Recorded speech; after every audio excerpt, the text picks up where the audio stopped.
తెలంగాణ రాష్ట్రంలో ఎప్పుడు ఎన్నికలు వచ్చినా ఎగిరేది బీఆర్ఎస్ జెండేనని ఆ పార్టీ ఎమ్మెల్సీ కల్వకుంట్ల కవిత పేర్కొన్నారు.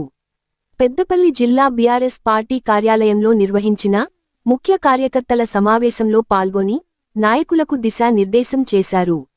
ఈ సందర్భంగా ఎమ్మెల్సీ కవిత మాట్లాడుతూ మాజీ ముఖ్యమంత్రి కేసీఆర్ చొరవతోనే పెద్దపల్లి జిల్లా ఏర్పడిందన్నారు.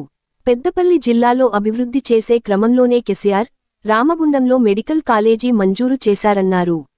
కేంద్ర అధికార బీజేపీ పార్టీ బడ్జెట్లో తెలంగాణకు మొండి చేయి చూపిందన్నారు. కేసీఆర్ హయాంలో సింగరేణి సంస్థలో డిపెండెంట్లకు 13,000 ఉద్యోగాలు ఇస్తే నేటి కాంగ్రెస్ డిపెండెంట్ కార్మికుల పిల్లలకు ఉద్యోగాలు చేయడంలో నిర్లక్ష్యం చేస్తుందన్నారు. సింగరేణి నిధులను కొడంగల్ నియోజకవర్గ అభివృద్ధి కోసం ఖర్చు చేయడం ఎంతవరకు సమంజసం, ముఖ్యమంత్రి సమాధానం చెప్పాలన్నారు. ముఖ్యమంత్రి రేవంత్ రెడ్డి ప్రభుత్వం అన్ని వర్గాల ప్రజలను నిలువెళ్ల మోసం చేస్తోందని ఆరోపించారు.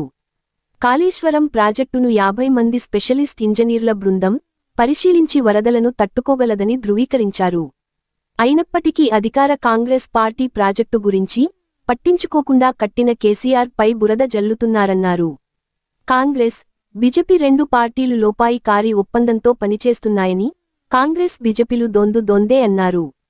రాబోయే స్థానిక సంస్థల ఎన్నికల్లో బీఆర్ఎస్ పార్టీ సత్తా చూపిస్తుందని సవాల్ విసిరారు.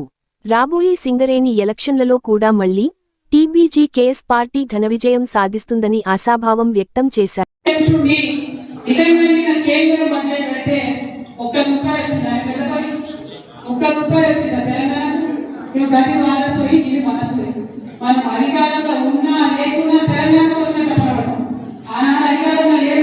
ఉమ్మడి ఆంధ్రప్రదేశ్ నిర్బంధము, చాలా దారుణమైన అమాటాలు వేయడము, రకరకాల మాటలు మాట్లాడడం అయినా భయపడేది.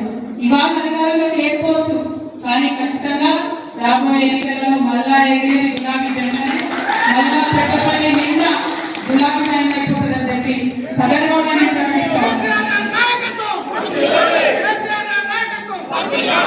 ఇవాళ పెద్దపల్లి అంటే మన టీబీజీకేసీ సంబంధించి, సింగరేణికి సంబంధించి వచ్చినటువంటి మిత్రులందరూ ఆలోచన చేసుకోవాలి. మనం ఎన్ని చేస్తున్నాం పనులు సింగరేణి బిడ్డల కోసం. వాళ్ళు అడగని పనులు, వందలాది పనులు. ఇవాళ నేను ఇక్కడ హైదరాబాద్ నుండి బయలుదేరి వస్తుంటే శ్రవణ్ అనే ఒక పిల్లవాడు ఫోన్ చేసి ఆయన గోలెట్టి నుండి పాదయాత్ర మొదలుపెట్టి, ఎందుకోసం ఆయన పిల్లల పాదయాత్ర చేస్తున్నాం అంటే, అక్క మీరు ఉన్నప్పుడేమో 13,000 మంది సింగరేణి కార్మికులు వాళ్ళు రిటైర్ అయిపోయి ఈఆర్ఎస్ తీసుకుంటే వాళ్ళ ప్లేస్ లో డిపెండెంట్ జాబ్స్ కుటుంబ సభ్యులకు మీరు కడుపులో పెట్టుకొని కేసీఆర్ గారు ఇచ్చిండ్రు. కానీ ఇవాళ మా తండ్రులకు అలియాస్ పేరు ఉండే మా తండ్రులది వాళ్ళ ఉద్యోగం అయిపోయే పరిస్థితి ఉన్నది.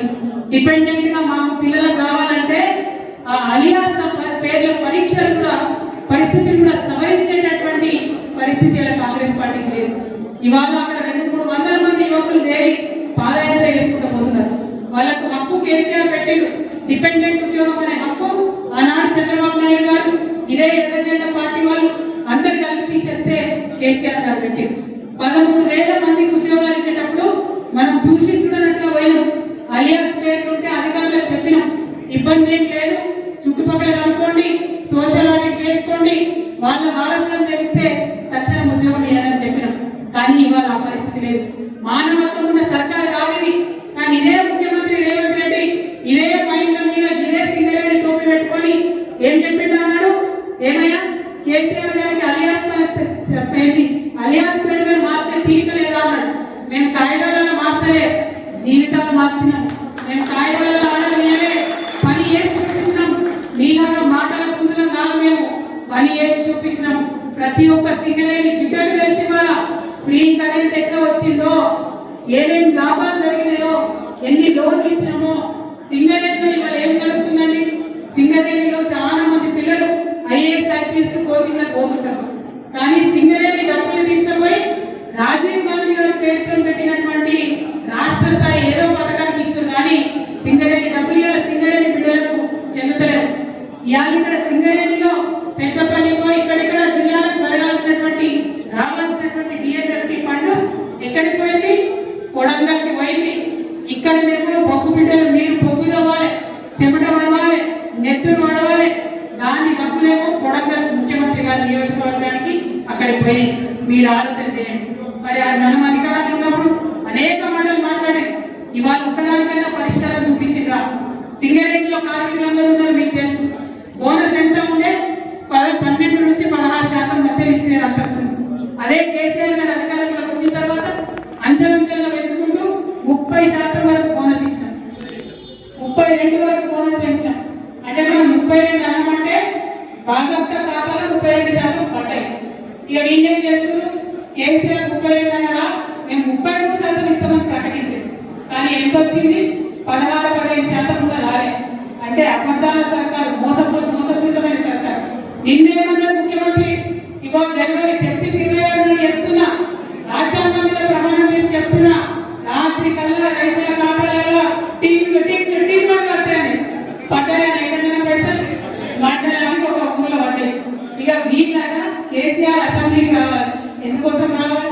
మీరేమైనా సక్కనైన పనులు చేస్తే, మీరేమైనా తెలివిగల పనులు చేస్తే, మీరేమైనా నిజాయితీతో పనులు చేస్తే, మీరేమైనా ప్రజలకు పనికొచ్చే పనులు చేస్తే ఖచ్చితంగా కేసీఆర్ గారి స్థాయిలో రావాల్సినప్పుడు వస్తారు, అడుగుతారు, కడుగుతారు. అది కాదు విషయం. మీరు అన్ని కోసమే, ప్రతిదీ మోసమే. సింగరేణి కార్మికుల కోసమే, రైతుల కోసమే, మన మహిళలు, ఇంతమంది మహిళలు ఉన్నారు. ఏం చెప్పిన మహిళలకు 2,500 రూపాయలు ప్రతి మహిళ వేస్తాం. 18 ఏళ్ళు నిండితే 2,500 ఇస్తాం. ఒక్క దగ్గర ఒక్క ఊర్లో కూడా కనీసం సర్వే చేసిన పాపం లేదు. మళ్ళీ ఏమంటారు? ఇగో మళ్ళీ దరఖాస్తు పెట్టుకోండి, ఇగో మళ్ళీ సర్వే చేస్తాం, ఇగో ఈసారి ఇందిరమ్మ పేరుతో సర్వే, రేపు రాజీవ్ గాంధీ పేరుతో సర్వే, ఎల్లుండి సోనియా గాంధీ పేరుతో సర్వే, కానీ డబ్బులు మాత్రం రాదు. ఇదే పరిస్థితి తప్పితే ఇంకోటి ఏం లేదు. ఇవాళ అందుకని మనం ఆలోచన చేసుకోవాలి. ఇవాళ ఉన్నటువంటి ప్రభుత్వం ఏంటి, దాన్ని ఎట్లా కట్టాలి, తప్పకుండా మనం ఆలోచన చేయాలి. పెద్దపల్లి జిల్లా నిజానికి ఇది తెలంగాణ నెత్తి మీద నీటి కూడా లాంటిది. ఇదే పెద్దపల్లి జిల్లాలో కాళేశ్వరం ప్రాజెక్టు కట్టి తెలంగాణను 1 కోటి ఎకరాల మాలని చేస్తున్నాం మనం. కానీ ఇప్పుడు ఏం చేస్తున్నారు? ఆ కాళేశ్వరంలో మేడిగడ్డ కొంచెం రిపేర్ వచ్చింది కాబట్టి నీళ్ళని చెప్పి మొత్తం తెలంగాణ నిలబెట్టుకున్నారు. అంతకుముందు ఇక్కడ కాళేశ్వరంలో, మేడిగడ్డలో, మన మందారంలో, సూర్యులలో నీటి మట్టం సంవత్సరం పొడుగునా నిల్వ ఉంచేది. దాంతో ఏమైంది? మొత్తం పెద్దపల్లి జిల్లాలో నీటి మట్టం పెరిగి రైతులు మంచిగా పంట వేసుకొని అద్భుతంగా పెద్దపల్లిలో పంట పండిస్తున్నారు. కానీ ఇవాళ మేడిగడ్డ బాగాలేదన్న పేరుతోని కనీసం నీటి నిలవలేకపోతే శ్రీపాద ఎల్లంపల్లిలో ఇవాళ ఓన్లీ 16 టీఎంసీలే పడిపోయింది నీటి మట్టం. మరి యాసంగిలో రైతులకు ఎంత కోసైతుందో, తాగడానికి ఎంత కోసైతాయో, నీళ్లకు పరిశ్రమల పరిస్థితి ఏంటో ఆలోచన ఈ ప్రభుత్వానికి లేదు. ఇవాళ నేను డిమాండ్ చేస్తున్న శ్రీరామ్ గారిని, మీరు తక్షణమే మేడిగడ్డ ప్రాజెక్ట్ ని వాడొచ్చు అని నిన్నగాక మొన్న తెలంగాణ జాగృతి ఆధ్వర్యంలో సదస్సు పెడితే 50 మంది తెలంగాణ ఇంజనీర్లు వచ్చి చెప్పి వాడుకోవచ్చు. మొన్న 12 లక్షల క్యూసెక్ల వరద వస్తే కూడా తట్టుకొని నిలబడని మేడిగడ్డ, ఏం ఇబ్బంది లేదు. మీరు తప్పుడు ప్రచారం చేస్తున్నారు. కానీ వీళ్ళు మాత్రం రాజకీయాల కోసం నీళ్ళు ఇస్తలేరు. నేను శ్రీరామ్ గారి డిమాండ్ చేస్తా ఉన్నా, మేడిగడ్డ లింక్ మందు వాడండి, ఎల్లంపల్లి వరకు నీళ్ళు ఇవ్వండి. ఎల్లంపల్లికి మీరు ఎక్కడ చేసిందంటే కేవలం హైదరాబాద్ నీళ్ళు ఇవ్వాలా, పరిశ్రమలకు నీళ్ళు ఇవ్వాలా, రైతులకు మాత్రం ఇవ్వాలనే పరిస్థితి తెచ్చిరు. దాన్ని తప్పుడు ఉపయోగం చేయకండి, మంచిగా ఉపయోగించండి. ఏం చెప్పారు శ్రీరామ్ గారు? మన బుల్లెట్ ని పుట్టమన్న తట్టుకునే ధైర్యం లేక అలవిగా నమ్మకాలు చెప్పాడు. ఏమేమో చెప్పాడు? చిన్న కాళేశ్వరం మనం మొత్తం అనుమతులు తెచ్చినాం, చివరి ఒక అనుమతి మిగిలి ఉన్నది. సంవత్సరం నరైంది. ఈ ముఖ్యమంత్రి మాట్లాడితే నెలలో 3 సార్లు ఢిల్లీకి పోతాడు, ప్రతి 10 రోజులకు ఒకసారి ఢిల్లీలో ఉంటాడు. కానీ ఇంతవరకు అనుమతులు తీసుకురాలేదు. అదేవిధంగా ఎత్తిపోతల పథకాలు మనం శాంక్షన్ చేసుకున్నాం, కానీ ఇంతవరకు శ్రీధర్ బాబు గారు దాని గురించి మాట్లాడలేదు.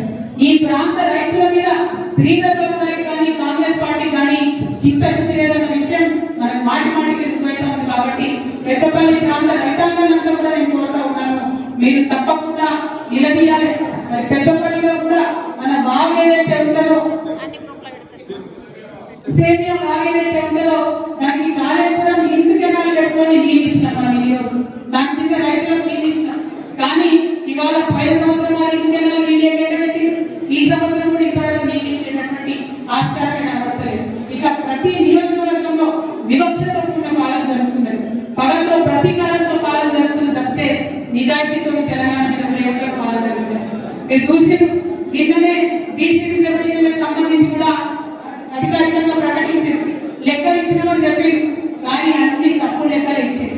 ఆగమానం సర్వే చేసి ఇప్పుడు ఎల్లుండి రేపు ఆగమానం పెడుతున్నారు అసెంబ్లీ. పొద్దున 10కి క్యాబినెట్ మీటింగ్ అట. కరెక్ట్ బీసీల చర్చ గంటనట, ఓన్లీ 1 అవర్. ఆ గంటలో అసెంబ్లీలో తీర్మానం ఆమోదిస్తారట, అసెంబ్లీకి పోతారట. అసెంబ్లీలో బిల్లు పెడతలేరు, తీర్మానం చేస్తలేరు. పోనీ సీరియస్ చర్చలు అంటే కాదట, చిన్న డిస్కషన్, షార్ట్ డిస్కషన్ చేస్తారట. అంటే బీసీలు ఎంతమంది ఉన్నారు, ఎంత పెద్ద విషయం, ఎంత పెద్ద జనాభా, ఎంత సీరియస్ ఆలోచన చేయాలి. బిల్లు పెట్టి కేంద్రం మీద ఒత్తిడి తేవాలి, బిల్లు పెట్టి కోర్టులలో ఒత్తిడి తీసుకొచ్చి మాట ఇచ్చింది కాబట్టి దాని వాగ్దానాన్ని పూర్తి చేయాలి. కానీ అది చేయకుండా ఆగమనం చేసినాం అంటే చేసినాం, లేదా అంటారు కదా, నేను కొట్టినట్టు చేస్తాను, ఏడ్చినట్టు చేయాలి. కాంగ్రెస్ వాళ్ళు కొట్టినట్టు చేయాలి, బీజేపీ వాళ్ళు ఏడ్చినట్టు చేయాలి. ఇద్దరు ఒకటే, దొందే. బడ్జెట్ లో రూపాయి ఇవ్వకపోతే వీళ్ళందరూ పోయి అంబేద్కర్ దగ్గర ధర్నా చేసింది హైదరాబాద్ లో. అంబేద్కర్ ఎప్పుడు గుర్తొచ్చిండు? నిన్న గుర్తొచ్చిండు. వాళ్ళు అధికారంలోకి వచ్చిన తర్వాత సంవత్సరం వరకు ముఖ్యమంత్రి గారికి ఇంతవరకు అంబేద్కర్ దగ్గర పోలే అసెంబ్లీ హైదరాబాద్. నిన్న పోయి ఆడ దొంగ ఏడుస్తుంటా బీజేపీ 1 రూపాయి కూడా ఇవ్వలేదు కానీ నిన్న ధర్నా ఇస్తున్నారు. వీళ్ళిద్దరు కూడా ఒకటే. దయచేసి పెద్దపల్లిలో ఉన్నటువంటి కార్యకర్తలు ఈ విషయాన్ని ప్రజలకు వివరించి చెప్పాలి. మనకు లోకల్ బాడీ ఎలక్షన్స్ వస్తున్నాయి. ఈ లోకల్ బాడీ ఎలక్షన్స్ లో టిఆర్ఎస్ పార్టీ సత్తా చూపించే విధంగా మనందరం కూడా సంసిద్ధం కావాలని చెప్పి నేను అందరినీ కూడా రిక్వెస్ట్ చేస్తా ఉన్నాను.